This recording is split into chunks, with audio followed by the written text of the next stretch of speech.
Me mbrëma të dashur miq, të dashur qytetar, edhe njerëz që na keni ndjekur në 2 seancat e para të podcastit në çast me Taulantën. Në fakt, përpara se ta fillojmë këtë mbrëmje, këtë bisedë që kemi planifikuar për sot, më duhet të falenderoj secilin prej jush për mbështetjen dhe për mesazhet e inkurajimit që më keni dërguar mua dhe stafit tim në lidhje me podcastin dhe mesazhet që kemi shpërndar për ju dhe bisedat e vyra që ne kemi bërë. Sigurisht është një komunikim i një lloji tjetër, është një komunikim përmes të cilit ne mundohemi të shkojmë tek qytetarët me mesazhet, me vizionin dhe me gjithçka që po bëjmë kryesisht në këtë fushat, pavarësisht se në çast me Taulantën do të jetë një podcast i cili nuk do t'i dedikohet vetëm fushatës. Por duke e përmbyllur këtë falënderim zemre për ju, më lejoni të vijojmë me të ftuarin e mbrëmjes së sotme, i cili në fakt është një mik i veçantë, një mik me të cilin nuk na bën vetëm bashk po themi rrugtimi politik dhe kjo garë për zgjedhjet e 11 majit në koalicionin Euroatlantik, po na lidh edhe dashuria dhe ajo që ne ndjejmë për një qytet siç është Vlora.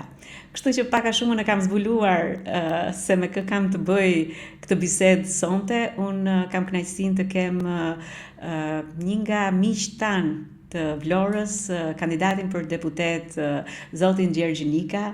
Gjergj, mirëmbrëma dhe mirë se erdhe dhe faleminderit që pranove ftesën të ndajmë bashk këtë bisedë dhe këtë mbrëmje.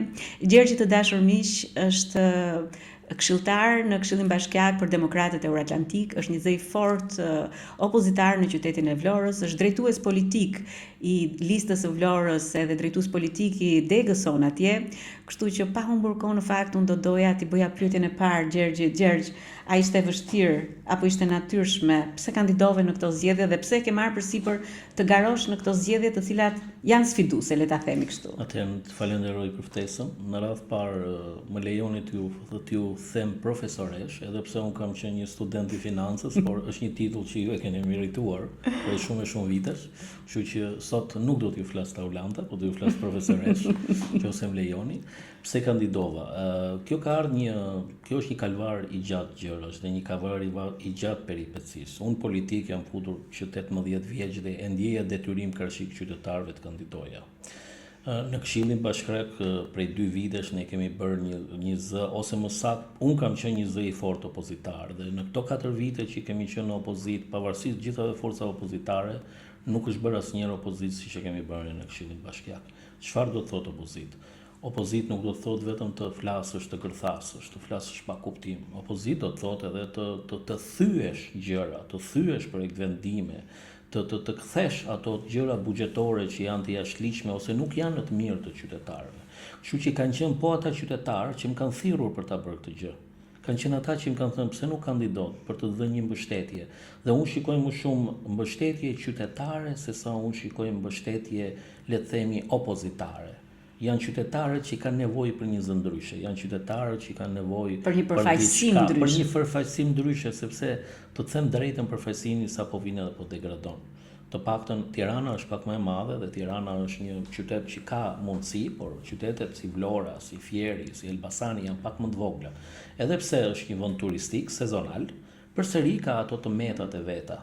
Kështu që ky ishte ajo që më bëri që të futem garës për deputet. Në fakt, Gjergj, edhe me bisedat që kam pasur më përpara me të ftuarit e mi, një fill që i bashkon kandidatët tanë është pikërisht kërkesa që qytetarët kanë bërë për të garuar në këto zgjedhje që ata të kenë mundësi përfaqësimi. Duket sikur qytetarët janë lodhur nga një politik gjatë 34 vjeçare dhe pikërisht nga ato listat dhe nga ato sistemet e mbyllura ku tjetër kush duhet të shkojë në kuvend, tjetër kush punon në terren, po tjetër kush shkon. Dhe pikërisht një nga ato gjëra që unë dua të vlerësoj tek ty është që ti je një zë i fortë, jo vetëm kur vjen puna për të qenë opozitar në raport me maxhorancën, në raport me qeverisjet socialiste, qoftë lokale, qoftë qendrore, por ti je një zë, le të themi, opozitare edhe brenda forcës tonë politike politike dhe i thua gjërat ashtu siç janë në fakt, edhe me të mirat edhe me të këqijat që mund të ketë një grupim ose një garë politike. Kështu që i gjithë vlerësimi im pikërisht shkon për këtë lloj integriteti në raport edhe me vetveten, sepse është shumë e vështirë që një njeri ta shikojë një herë problemin tek vetja, tek forca e vet politike dhe pastaj të kalojë te të tjerët. Unë kam parë pak më ndryshe, sepse unë kam pas fatin që në moshë të re, që 25 vjeç unë kam drejtuar bankat e qytetit për 17 vite. 17 vjet kam qenë drejtor banke, i Bankës Amerikane, Intesa San Paolo, MBG dhe brezi sot i bankierëve që është në qytetin e Vlorës janë të gjithë njerëz që unë i kam trajnuar ndër vite. Do dalim tani te pjesa e forcës politike, te kundërshtia, ashtu si edhe ju, profesoresh, që i shikoni studentët për t'i zhvilluar, për t'i quar përpara. Edhe unë stafin kur kam punuar e kam parë për ta zhvilluar, për ta quar përpara. Dhe në forcë politike, aty ku ka një stak, ku ka një ngecje, unë e shikoj me një vizion që këta njerëz të ecin përpara. Mos të ngelemi aty. Ne nuk duhet jemi çdo 4 vjet të njëjtit njerëz në foto, e njëjta fotografi vetëm më të plakur. Ne duhet jemi që të ecim përpara. Nëse Gjergji do japi në 2025 në maksimumin 27 dhe Gjergji nuk jep më maksimumin, duhet i hapim rrugën të rinjve.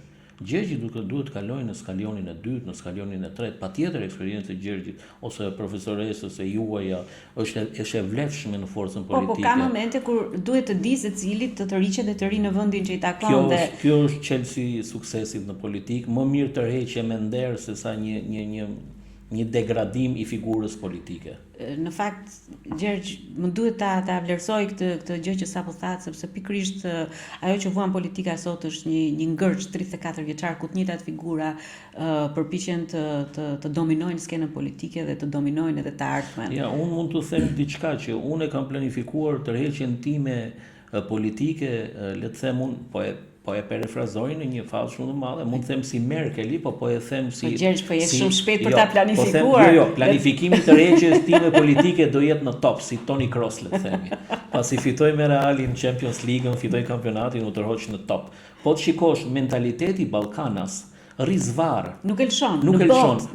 Shikoni Modric të Reali. 40 vjeç kërkon të luajë akoma. Thot ta shtyllë një vit. Fal ti po flet për futbollin me flasim. Jo, ideja është që diskutojmë që njeriu duhet ta lejë aty ku është në top. Momenti kur gjithmonë të rinj ka nevojë për drejtim. Të rinj ka nevojë të futesh on the good track. Në rrugën e dur, për t'i vendosur në linjën e dur, ka nevojë shumë për eksperiencë. Ne jemi njerëz të terrenit, ne jemi mësuar në terren. Rinia sot nuk është e terrenit, është e terrenit, po terrenit për qef, jo terrenit për punë. Për punë, kështu që ka nevojë për udhëheqësinë. Sepse forcat opozitare ose forcat në opozit janë aset kombëtar, janë ata që bëjnë ndryshimin. Janë ato forcat të cilat sjellin zhvillimin. Dhe duke u bashkërenditur këtyre forcave në zgjedhje një program i mirëfillt qeverisësh, si ai që ka koalicioni Euro-Atlantik, si ai që ne përfaqësojmë, sepse neve përveç se moralit ne na ka bashkuar dhe programi. Patjetër. Sepse sado që të kemi moral, neve nëse nuk kemi një program të mirëfillt, ne nuk kemi çfarë të përqesim qytetarëve. Të dashur miq, sa për se Gjergji na me shumë delikatesë na futi aty ku ne duhet ta çojmë bisedën. Gjergji është një nga hartuesit e programit Demokratëve Euro-Atlantik, pikërisht për një nga fushat më të rëndësishme siç është turizmi. Gjergj, përveç programit që ne e dim që është një program i cili nëse shndrohet në një program qeverisës do të jetë një program që do të japë zgjidhje shumë çështjeve dhe shumë problemeve. Unë dua të përqendrohem në një pyetje shumë konkrete që ka të bëjë me turizmin, duke qenë se edhe ti vetë je nga qyteti i Vlorës edhe aktiviteti yt politik zhvillohet në këtë qark. A mendon që nga rritja e turizmit po përfitojnë vërtet qytetarët edhe ata që merren me turizëm, apo po përfitojnë një grup i ngushtë, le të themi njerëzish që janë atashuar tek qeveria, janë atashuar tek ata njerëz që kanë ndikim pikërisht për të rrëmbyer ç'është e mundur nga të mirat që sjell turizmi. Pra po t'i bëjmë një parashtrim, a përfitojnë ata qytetarë që kanë mundësinë të zhvillojnë bizneset e tyre të vogla, apo përfitojnë një pakicë, dhe këtu kam parasysh ligjet e porositura, kam parasysh tatimet e ulura për investitorët strategjik, kam parasysh ligjin për investitorët strategjik. Pra këtu do të ishte e rëndësishme ta diskutonim si e shikon ti këtë dhe si mund të ndryshojë kjo Gjergj? Atëherë këmbgulja gjatë artimit programit, unë kam këmbgulur fort që turizmi të jetë një pjesë e programit, sepse unë e mendoj turizmin si strategji kombëtare. Në qoftë se nuk kthehet në një strategji kombëtare, nuk mund të bëjmë dot turizëm, sepse do ngelemi në turizmin familjar, le të themi 10 dhoma, 12 dhoma. Apo patjetër po përfitojnë oligarkët, sepse po i marrin tokat me 100 vjet, me 1 euro, po i marrin si investitor strategjik. A doni t'u them dhe diçka tjetër përveç pjesës turizmit? Sot në qytetin e Vlorës janë mbi 15 leje ndërtimi, mbi 20-25 kate. Dhe asnjë nuk zbardhet, sepse të gjithë po i kthejnë gjysmë destinacioni hoteleri, taksa zero dhe po bëhen investitor strategjik. Këto janë lekë të shtetit, janë lekë të taksapaguesve që i humbasin, sepse lekë të hyra në buxhet janë lekë që nuk shpenzohen, dhe nëse nuk shpenzohen, këto nuk kthehen në investime, nuk kthehen në pjesë të tjera. Tani pjesa e programit si e kam menduar unë pjesën e programit turizmit. Hoteleria e ka TVSH-n 6%. Për mua kjo është okay, sepse një TVSH 6%, por mos të harrojmë diçka. TVSH-ja 6% për hoteleri është bërë për ata oligarkë që të pastrojnë para. Sepse në qoftë se do ishim fair me të gjithë pjesën e turizmit dhe pjesën ekonomike, ishte 6% për të gjithë. Jo, duhet ishte edhe restoranti 6%. Që juve ose neve ose të gjithë bashkë kur shkonim në restorant, ishte çmimi 15% më pak. Si ulet çmimi i restorantit i produkteve edhe me 25% të tjera ose me 30%. A e dini ju që një produkt i cili importohet nga Italia, një produkt ushqimor ose të marrin produktet e shportës, a e dini që Italia ka taksën 4%? A e dini sa na shkon taksa neve të vinë në Shqipëri ai produkti mbaruar nëse niset nga Italia deri në dyqanin kur një restorant, një familjar apo dikush e blen? 42%. 20% paguajnë TVSH-n dogan, 10% aksiza, transporti, kostet e tjera dhe produkti i mbaruar vin në 42% më shtrenjtë. A e dini që do të thonë të jetë 4% me 42%? I thon 30% më pak. 30% produkti që vin më pak taksa, 15% TVSH, i thon 45% më pak dhe pjesë e restorantit. Dhe restorantet, po të shikosh, restorantet shumica janë kthyer në luks, nuk janë më restorante që përballohen nga gjitha shtresat. Jo, është e vërtet ka shumë. Ashtu si pjesa e bizneseve që ne po diskutojmë që nuk e kanë ndier turizmin bizneset e vogla, ashtu gjithashtu dhe familjarët e kanë ndier, ne nuk kemi më një fashë të mesme.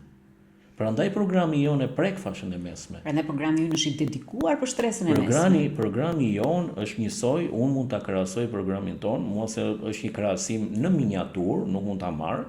Unë mund ta krahasoj pak a shumë programin ton si programi Trumpit që u bë nga fondacioni Heritage në Amerikë. Dhe me atë program Trumpi mori votat amerikanëve. Dhe bindi të gjithë pjesën e lobuzve që pse programi është shumë i mirë. Dhe ne ato duhet bëjmë. Por neve në këtë rast nuk duhet bindim lobuzën, ne duhet bindim qytetarët. Sepse ne këtu jemi për qytetarët dhe ne jemi pjesë e qytetarëve. Atëherë, unë po të them dhe diçka për pjesën e turizmit.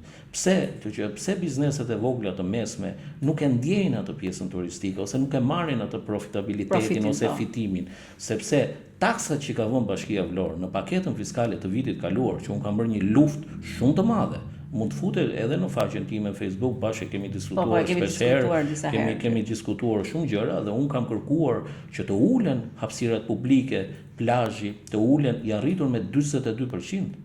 Të ulen tarifat. Të ulen tarifat. Pse? Sepse ka një ligj matematik. Sa më të vogla të jenë tarifat, aq më shumë njerëz fillojnë paguajnë. Sa më të larta shtojnë evazionin, njerëzit fillojnë devijojnë gjërat. Kështu që ne duhet të kthehemi edhe pak social.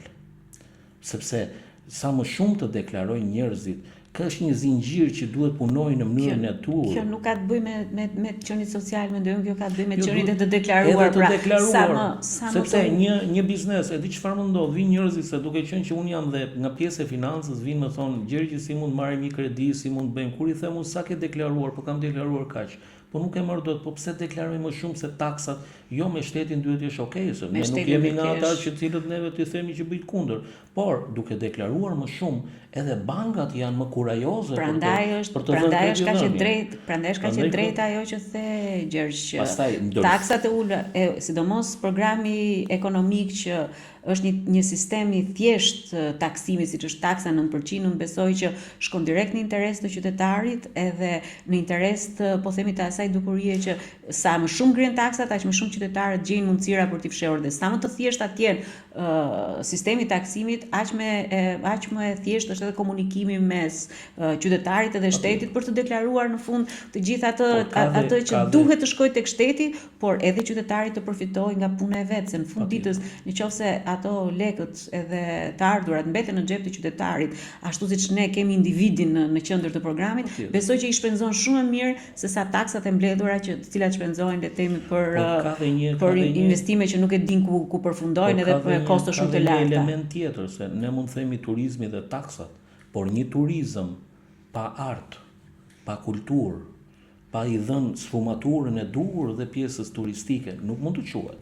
Dhe ju e dini se ju vetë programin e artit, juve keni punuar vetë, keni qenë një nga artuset, dhe duke qenë një nga artuset, është e domosdoshme, sepse ne nuk do vëmë vetëm në restorant të hamë dhe të flëmë. Neve na duhet edhe të artohemi. Sidomos një qark si Vlora që i ka resurset e trashëgimisë kulturore, po edhe të artit dhe të kulturës, është një trev burimore për të gjithë trashëgiminë e kulturës, duke filluar që nga polifonia, që nga kostumet, që nga po themi ato trashëgimia kulturore që ka lidhje me kështjellat, me të gjithë atë breg të gjerë që edhe të gjatë që shtrihet që prej Vlorës deri në Sarandë, janë të pafundme të gjithë objektet trashëgimisë kulturore të cilat mund të ndërtohen në një hartë të mirëfill që i shërben turizmit.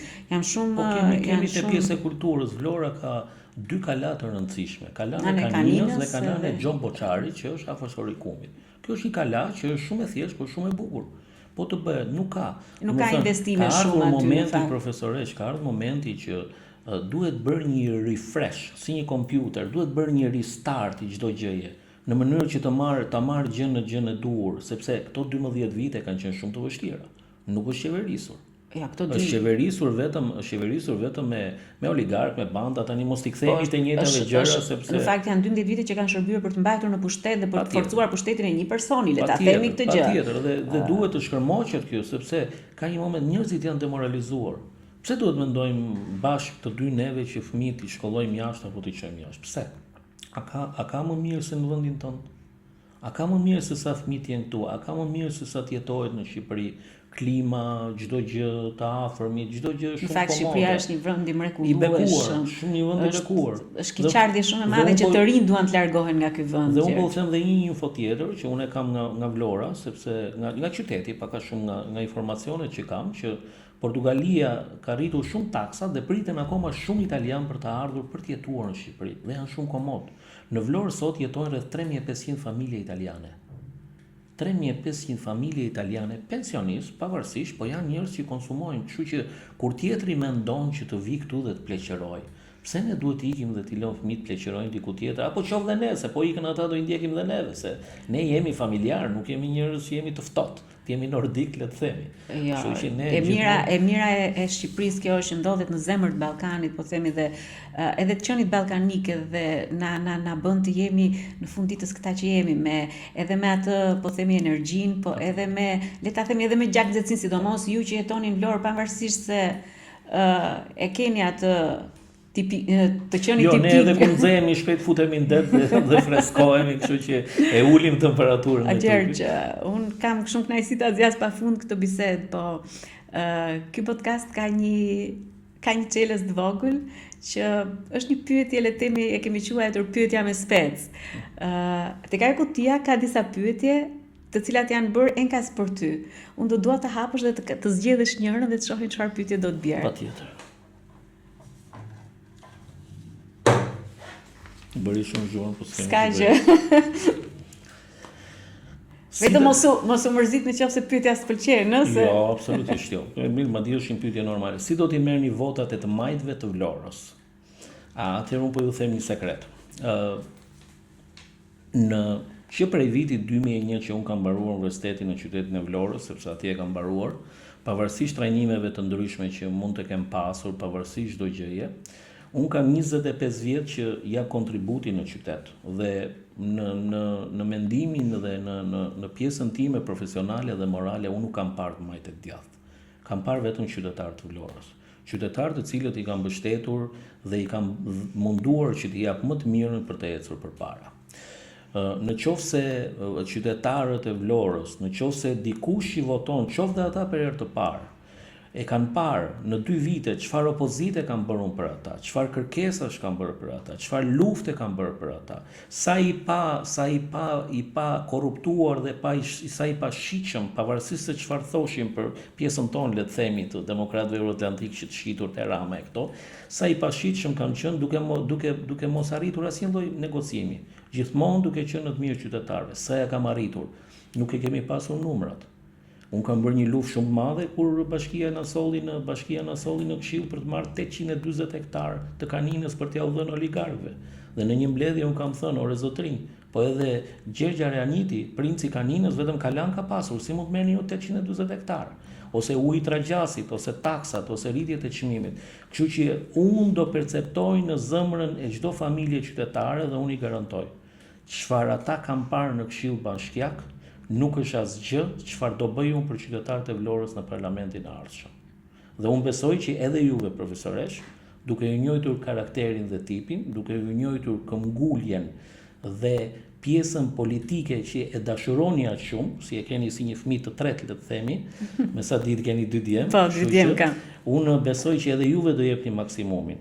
Dhe profilizimi juaj tek arti dhe kultura do të ishte një gjë perfekte që ju të ishit pjesë e parlamentit, sepse do t'i jepit një spunto tjetër për gjërat për t'i bërë më mirë në këtë vend kaq të madh dhe kaq të vogël. Gjergj, unë e vlerësoj jashtëzakonisht shumë këtë këndvështrimin për të mos i ndar qytetarët në të majt, në të djathtë, në qytetar, por t'i shikojmë ata si qytetarë tek cilët ne duhet të deportojmë me vizionin ton, duhet të deportojmë me tezat më të rëndësishme dhe me atë që ka ofron programi i koalicionit euroatlantik, dhe kjo është ajo që në fakt me cilën edhe unë po bisedoj me qytetarët e Tiranës.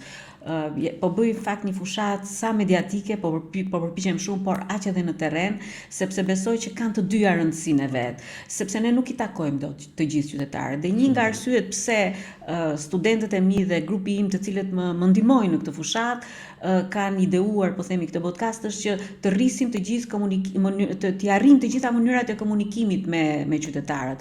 Dhe besoj që mesazhi që ti sapo dhe është një mesazh që do të shkojë drejt në zemrën e qytetarëve të Vlorës, sepse ata duhet të ndihen të përfaqësuar dhe duhet të reflektojnë ditën që do të votojnë. Unë jam më larg se disa ditë më parë, kam lançuar një video shumë të lezetshme, le ta themi, që do duam ta bëjmë thelbin e fushatës sonë, të dashur qytetar. Në 11 maj, syt bëjeni 4 për të votuar koalicionin euroatlantik numri 4 dhe për të zgjedhur padyshim kandidatin që ju mendoni që ju përfaqëson më shumë. E në këtë rast padyshim 4 do ta ndryshoja pak, do të ta bëja kështu 4. Kështu që më duket shumë zyrtare. Okej, kështu. Ishim okay me syt 4. Syt 4. Kështu që qytetarët e Vlorës unë besoj që do të gjejnë një përfaqësues të jashtëzakonshëm te Gjergj Nika dhe një zë të fortë që do t'i shërbente interesit të tyre në kuvendin e Shqipërisë. Padyshim në Tiranë, ju e dini tashmë zgjedhjen, koalicioni euroatlantik ta Ulanda Jupi. Unë jam shumë e lumtur ta përmbyllim këtu këtë bisedë sot duke ruajtur atë idenë tënde për ditët e fundit të fushatës, të cilën menjëherë do t'ja u përcjell. Kështu që vetëm me një kusht. Mos i zbuloj të gjitha këto. Jo, nuk zbuloj asgjë, por mua mesatarish një mbledhje në Këshillin Bashkiak më vete 5 orë gjysmë dhe unë e çoj unë deri aty. Kështu që lutem planifikoje që të jetë minimalisht 4 orë. Do përpiqemi ta ideojmë. Gjergj, të kemi mjetet e duhura, kështu që gjërat bukura do vinë bashkë me fushatën, bashkë me terrenin, bashkë me kontaktin me qytetarët, qëndroni të intonuar, le të themi, në dhe mos harroni. Po, 4 është e pandryshueshme, 4 është e pandryshueshme. Të dashur qytetarë, unë ju uroj një mbrëmje të këndshme dhe gjithashtu me përshëndetjen për të na ndjekur e për të vijuar në puntatat e ardhshme, ju uroj natën e mirë edhe mirupafshim. Natën e mirë dhe faleminderit. Faleminderit ti, Gjergj.